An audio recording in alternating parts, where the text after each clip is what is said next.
Racist cop pulls over black woman, then realizes she's a high-ranking U.S. colonel. They say uniform is protection. That rank commands respect. But out here, under the midday sun on this quiet highway, none of that mattered. My name is Colonel Angela Covington. 22 years in the U.S. Army. Bronze Star. Command tours in Kandahar. Survivor of things you can't unsee. Yet when that cruiser lit up behind me, I felt something I hadn't felt in years. Smoke in my chest. Danger. Not for what I had or hadn't done, but for who I was. I was driving my father's black Yukon, windows down, sunrise heat crawling inside. I glanced at my reflection, dress blues crisp beneath a winter coat. I half smiled, catching sight of my rank. I was on my way to speak to ROTC cadets at Quantico. A speech about sacrifice, integrity, resilience. But this morning I'd be talking about something else. The cruiser appeared at mile marker 212. No signal. Just lights. No siren. Just accusation. I checked my speed, 58 in a 55. Technically not speeding. But out here speed is beside the point. I pulled over. Hands on the wheel. Engine off. I breathed in steady. He stepped out slowly. Mirrored shades, belt heavy, swagger trained by decades of assertion. He paused by my window, a jackhammer in human form. He tapped on the glass. I rolled it down. License and registration. Of course, sir. May I ask why you pulled me over? His mouth twitched. He looked at me, really looked, through mirrored lenses. You tell me. I retrieved my ID, my orders, my license, deliberate. Military etiquette drilled into me. I didn't panic. I didn't flinch. But inside I thought, not again. I handed what he asked. He stared. Colonel Covington? You in the Army? U.S. Army, yes, sir. I'm en route to Quantico for a leadership talk. My credentials are here. He leaned back, eyes fixed on my reflection. You don't look like a colonel I've ever seen. His words cut. Not because he's denying my rank, because he's denying my right to it. Before shine, before value, he had made his mind up. He asked me to step out, for an inspection, he said. At this point, I was on autopilot. In Afghanistan, I'd swept compounds in worse conditions. But here, a dress uniform-clad colonel on her own highway, I stepped out, boots crushing gravel under a midday sun. He patted me down. No cause. No respect. I kept my posture. He rummaged the trunk. Found my speech folder and medals. Recognition from the Joint Chiefs. Nothing changed. Nothing said. He finally said, "You can go," without apology. No thank you, no sorry. I slid back behind the wheel and felt sharply. This wasn't just doubt. It was bias. Just as I was pulling away, another vehicle pulled up. Civilian plates. Unmarked. She stepped out, blonde, mid-30s, badge glinting. Colonel Covington? Her voice was authority, real authority. She wasn't his partner. She didn't stand for him.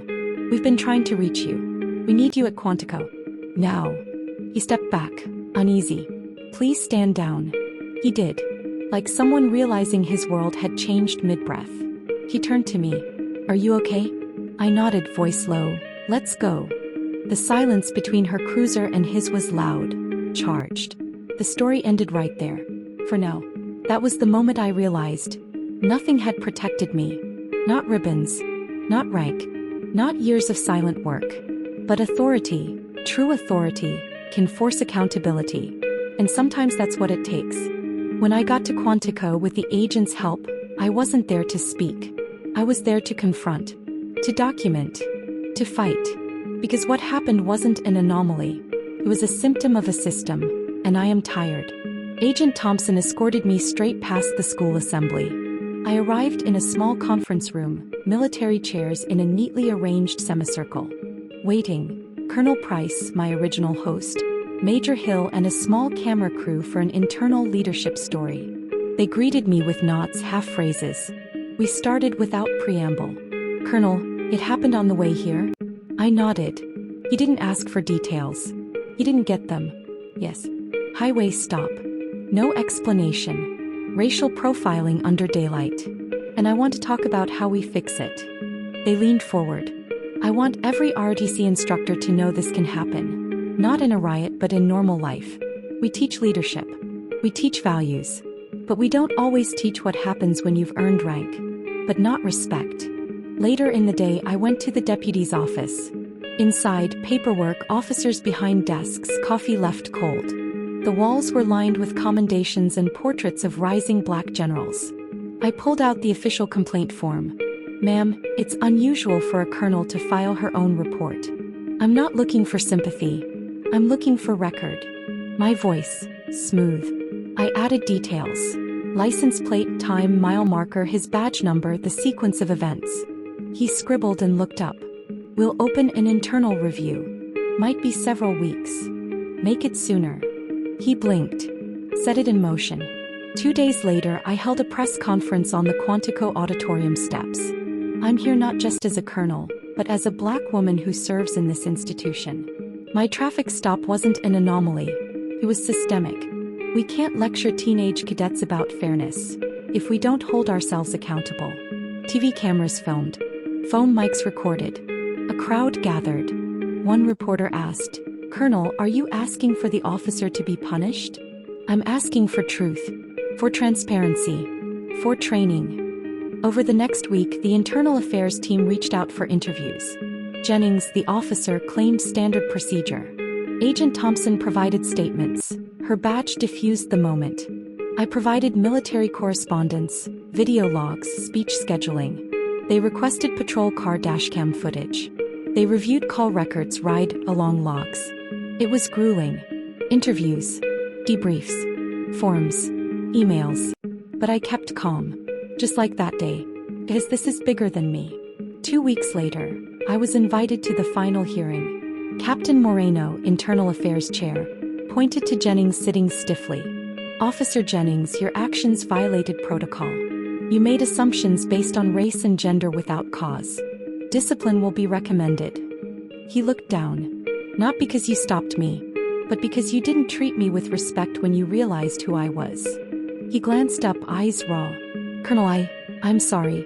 I saw the ID, but by then my bias took over. I don't need your apology. I need us to fix this." 2 months later, in that same auditorium, I'm at the front again, but not for cadets. This time, it's 200 police recruits in uniform, training at Quantico's Joint Leadership Academy. I stand behind a podium. You will be in situations where you must decide.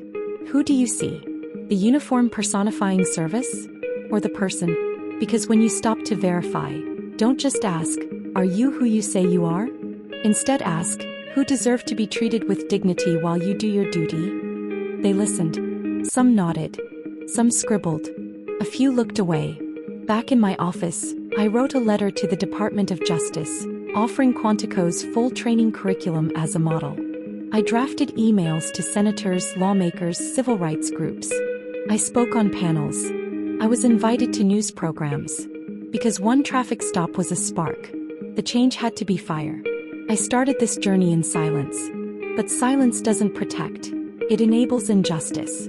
I carry medals on this side of my chest, and stories on this side of my heart. Both matter. If this story strikes you, be part of the change. Demand accountability in your communities. Encourage training that addresses bias, even the one hidden behind stripes. Support organizations that track these stops and shift cultures. When prejudice unfolds, say something. Because respect isn't optional. And in this country, those who serve should not have to prove we belong.